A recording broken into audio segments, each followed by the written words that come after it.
Hello friends, the Bong coach YouTube চ্যানেলে আপনাদের প্রত্যেককে স্বাগত।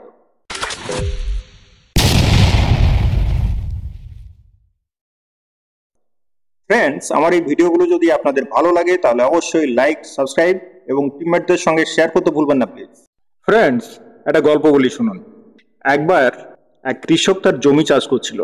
সেই সময় সেখান দিয়ে একজন বয়স্ক সন্ন্যাসী কোথাও যাচ্ছিল। কৃষককে জমিতে দেখতে পেয়ে সন্ন্যাসী সেখানে এক মুহূর্ত দাঁড়ায়। সন্ন্যাসীকে দেখে বোঝা যাচ্ছিল যে উনি খুবই ক্লান্ত। কৃষক সন্ন্যাসীকে দেখতে পেয়ে তার কাছে দৌড়ে গেল এবং ভক্তি ভরে তাকে প্রণাম করলো। সন্ন্যাসী তখন কৃষককে জিজ্ঞেস করলো তার কাছে খাবার জল আছে কিনা। কৃষক সন্ন্যাসীকে খাবার জল দিল এবং তার নিজের জন্য আনা খাবারও সন্ন্যাসীকে দিল তার মধ্যাহ্ন ভোজনের জন্য। কৃষকের ভক্তি ও সেবা যত্নে সন্ন্যাসী খুব তুষ্ট হলো এবং বলল যে তোর এই জমিতে অনেক ধন দৌলত মাটি চাপা আছে, ভালো করে খোঁড় পেয়ে যাবি। এই বলে এক মুহূর্ত সময় নষ্ট না করে সন্ন্যাসী সেখান থেকে উধাও হলো। এরপর সেই কৃষক তার জমিতে খোঁড়াখুড়ি শুরু করলো। প্রথম দিন সারা জমি খুঁড়েও কৃষক ধন দৌলতের চিহ্নমাত্র দেখতে পেল না। এইভাবে কৃষক প্রতিদিন ভোর ভোর জমিতে আসে, রাত পর্যন্ত খোঁড়াখুড়ি করে, কিন্তু কিছুই পায় না। খিদা তৃষ্ণায় ক্লান্ত হয়ে পড়ে, হতাশ হয়ে পড়ছে আস্তে আস্তে কৃষক। এইভাবে পাঁচটা দিন পেরিয়ে গেল, কিছুই পেল না। কৃষক একসময় ভাবতে লাগলো তাহলে সন্ন্যাসী কি তাকে মিথ্যা বলেছে। আবার পরক্ষণে মনে হতে লাগলো না, সন্ন্যাসীর কথা মিথ্যা হতে পারে না। সে আবার খোঁড়াখুড়িতে লেগে পড়ে। এইভাবে 7 দিনের মাথায় কৃষক যখন খুবই ক্লান্ত ও হতাশ হয়ে ধন দৌলতের সমস্ত আশা ত্যাগ করে জমিতে বসে বিশ্রাম নিচ্ছে, সেই সময় সেই সন্ন্যাসীর আবার আবির্ভাব হয়। তখন কৃষক সেই সন্ন্যাসীর কাছে দৌড়ে যায়, তাকে প্রণাম করে আর জিজ্ঞেস করে যে প্রভু, তুমি যে ধন দৌলতের কথা বললে, কই, আমি তো কিছুই পেলাম না এত খোঁড়াখুড়ি করেও। তখন সন্ন্যাসী সেই জমিতে একটা জায়গা কৃষককে নির্দিষ্ট করে দেখায়, বলে যে এই জায়গাটা খোঁড়, এখানে তুই পেয়ে যাবি। তখন কৃষক লেগে পড়ে খোঁড়াখুড়িতে। একটু খোঁড়ার পরেই দেখে যে একটা কলসি। সেই কলসিটাকে উপরে তুলে নিয়ে আসে, দেখে সেই কলসি সোনা দানাতে একদম ভর্তি। কৃষক বুঝতে পারে যে সন্ন্যাসী মিথ্যে বলেনি। কৃষক আনন্দে আত্মহারা হয়ে যায়, আনন্দে তার চোখে জল চলে আসে। তখন সে সন্ন্যাসীকে জিজ্ঞেস করে যে প্রভু, তুমি তো জানতে যে কোথায় আছে, তাহলে প্রথম দিন বললে না যে।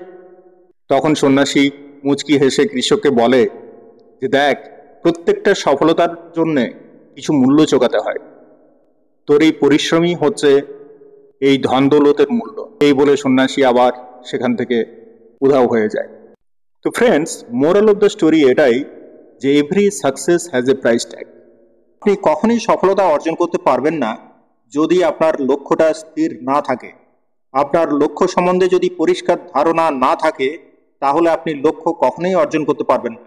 আপনাকে জানতে হবে আপনি এক্স্যাক্টলি কি করতে চাইছেন, কি পেতে চাইছেন, কেন করতে চাইছেন।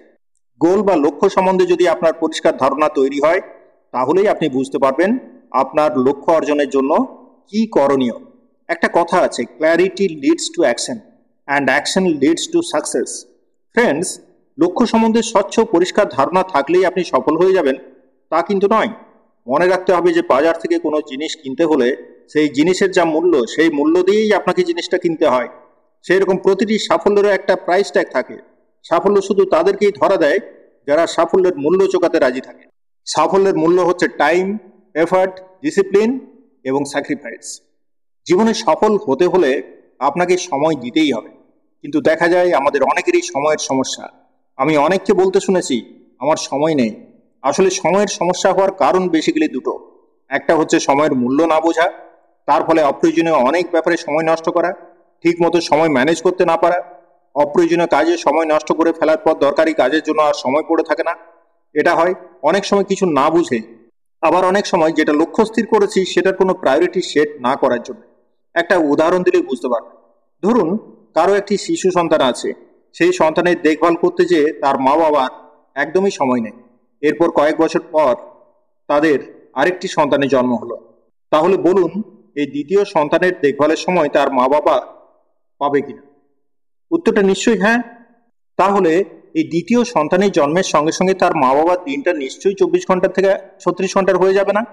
তাহলে তারা সময় কিভাবে পাবে? তারা সময় পাবে অপ্রয়োজনীয় সময় নষ্ট যেমন আড্ডা মারা, টিভি দেখা, মোবাইলে বেশি সময় নষ্ট করা, এইগুলো কমিয়ে সময় বের করে আনবে। তারা এটা কেন করবে? এটা করার কারণ প্রথম সন্তানের মতোই দ্বিতীয় সন্তানের দেখভালও তাদের প্রায়োরিটির মধ্যে পড়ে, দায়িত্বের মধ্যে পড়ে। সেরকম যেদিন আপনি আপনার গোল বা লক্ষ্যকে প্রায়োরিটি দেবেন, মনে করবেন যে অফিস করা, বাজার করা, রান্না করা, ব্যবসার কাজে যাওয়া, সন্তানের বা বৃদ্ধ মা বাবার দেখভাল করা যেমন আপনার দায়িত্বের মধ্যে পড়ে, সেরকম আপনি যে লক্ষ্য স্থির করেছেন সেটাও আপনার একটা দায়িত্ব, একটা রেসপন্সিবিলিটি, অব্লিগেশন। যেদিন আপনি আপনার লক্ষ্যকে এই জায়গায় স্থান দেবেন, সেদিন দেখবেন আপনার আর সময়ের অভাব হচ্ছে না। ফ্রেন্ডস, এইভাবে নিজের গোল বা সাকসেসকে ইমোশনালি অ্যাটাচ করুন। দ্বিতীয় হচ্ছে এফর্ট। কথাটা হচ্ছে right effort in right direction. শুধু এফর্ট দিলেই হবে না, যতটা দরকার ততটাই দিতে হবে। সব কাজের এফর্ট সমান দিতে হয় না, কোনো কাজে বেশি এফর্ট লাগে, আবার কোনো কাজে কম। আপনাকে জানতে হবে আপনি যে সাফল্য পেতে চাইছেন তার জন্য আপনার কতটা এফর্ট লাগবে। এফর্ট বা চেষ্টা হতে হবে ইন রাইট ডিরেকশন, না হলে আপনার কাঙ্ক্ষিত রেজাল্ট আসবে না। একটা উদাহরণ দিলেই বুঝতে পারবেন। ধরুন একটা প্লেন কলকাতা থেকে দিল্লি যেতে চায়, তো পাইলট প্লেনের ডিরেকশন 1-2 ডিগ্রি কম বেশি এদিক ওদিক করার ফলে প্লেন পৌঁছে যাবে দিল্লির পরিবর্তে কাশ্মীর অথবা কন্যাকুমারীতে। সেই জন্য রাইট ডিরেকশনে এফর্ট দিলে তবেই সাফল্য আসবে। এরপর আসি ডিসিপ্লিনের ব্যাপারে। আমি অনেককেই দেখেছি যে লক্ষ্য স্থির, প্রচুর এফর্টও দিচ্ছে, কিন্তু তা সত্ত্বেও কাঙ্ক্ষিত সাফল্য পাচ্ছে না, শুধুমাত্র ডিসিপ্লিন না হওয়ার জন্য। ডিসিপ্লিন আপনাকে শুধু সফলই করবে না, সেই সফলতাকে বজায় রাখতে সাহায্য করবে। ডিসিপ্লিন ব্যাপারটা হচ্ছে অনেকটা ঘুড়ির সুতোর মতো। আকাশে বনবন করে ঘুড়ি উড়ছে একটা সুতোর সাহায্যে। এই সুতোটা যদি কেটে দেন, তাহলে ঘুড়ি আর আপনার নিয়ন্ত্রণে থাকবে না, মাটিতে গোত্তা খেয়ে পড়ে যাবে। সেই জন্য ডিসিপ্লিন না হলে লক্ষ্য অর্জন তো হবেই না, যত পরিশ্রমই আপনি করুন না কেন। আবার যদি ট্রেনের কথা ধরেন, ট্রেন রেল লাইনের উপর চলছে তার নিজের গতিতে, কিন্তু যদি লাইন না থাকে, ট্রেনও যদি ভাবে যে না আমিও বাসের মতো রাস্তায় চলবো, তাহলে কি বিপজ্জনক ব্যাপার ঘটবে বুঝতে পারছেন? ওই লাইনগুলোই ট্রেনকে ডিসিপ্লিন রেখেছে। তো সুতরাং ফ্রেন্ডস, লাইফে সফলতা তখনই আসবে যখন আপনি নিজের ডিসিপ্লিন হবেন। এরপর আসি স্যাক্রিফাইসের প্রসঙ্গে। আসলে আমরা যখনই কোনো গোল বা লক্ষ্য স্থির করি, আমরা আমাদের পাওয়ার জায়গাতেই বেশি ফোকাস করি, যে কি পাবো। কিন্তু প্রকৃতির নিয়মই হচ্ছে জীবনে কিছু পেতে গেলে কিছু দিতে হবে বা স্যাক্রিফাইস করতে হবে। সুতরাং আপনাকে যদি জীবনের লক্ষ্য অর্জন করতে হয়, তাহলে আপনাকে পরিষ্কারভাবে জানতে হবে এর জন্য আপনাকে কি কি দিতে হবে বা ত্যাগ করতে হবে। ইংরেজিতে একটা কথা আছে, there is no free lunch. Free lunch বলে জীবনে কিছু হয় না। ছাড়তে হতে পারে আপনার ভালো লাগার কিছু ব্যাপার, যেমন দুপুরের ভাত ঘুম, বন্ধুদের সঙ্গে আড্ডা, অনেক সময় নিয়ে টিভি সিরিয়াল দেখা বা মোবাইলে সময় দেওয়া, ইত্যাদি ইত্যাদি। স্যাক্রিফাইসের লিস্ট এক একজনের এক এক রকম হবে, কিন্তু যাই হোক, আপনাকে কিছু জিনিস ছাড়ার ব্যাপারে মানসিকভাবে তৈরি থাকতে হবে। আসলে সাকসেস একটা প্যাকেজের মতো। ফ্রেন্ডস, আরেকটা কথা মনে রাখতে হবে যে সফলতার জার্নিতে বাধা আসবে। যত বড় লক্ষ্য তত বেশি বাধা, কিন্তু বাধা পেয়ে দাঁড়িয়ে গেলে চলবে না। সমস্ত বাধা অতিক্রম করে পাশ কাটিয়ে সামনে এগিয়ে যেতে হবে। পিঁপড়েদের থেকে শিখুন সামনে বাধা এলে কিভাবে পাশ কাটিয়ে এগিয়ে যেতে হয়। তার জন্য নিজেকে মানসিকভাবে যথেষ্ট দৃঢ় করে তুলতে হবে।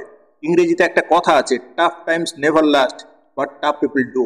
মনে রাখবেন, কোনো বাধাই আপনাকে থামিয়ে দিতে পারবে না। প্রতিটি বাধা বা প্রবলেম আপনাকে কিছু না কিছু শিখিয়ে দেবে, আপনাকে মানসিকভাবে আরো স্ট্রং করে তুলবে। বাধাকে প্রবলেম হিসাবে না দেখে ফ্রেন্ডস, চ্যালেঞ্জ হিসাবে দেখুন এবং এর সমাধানের রাস্তা খুঁজে বের করুন। আজ এই পর্যন্তই। সবাই ভালো থাকবেন।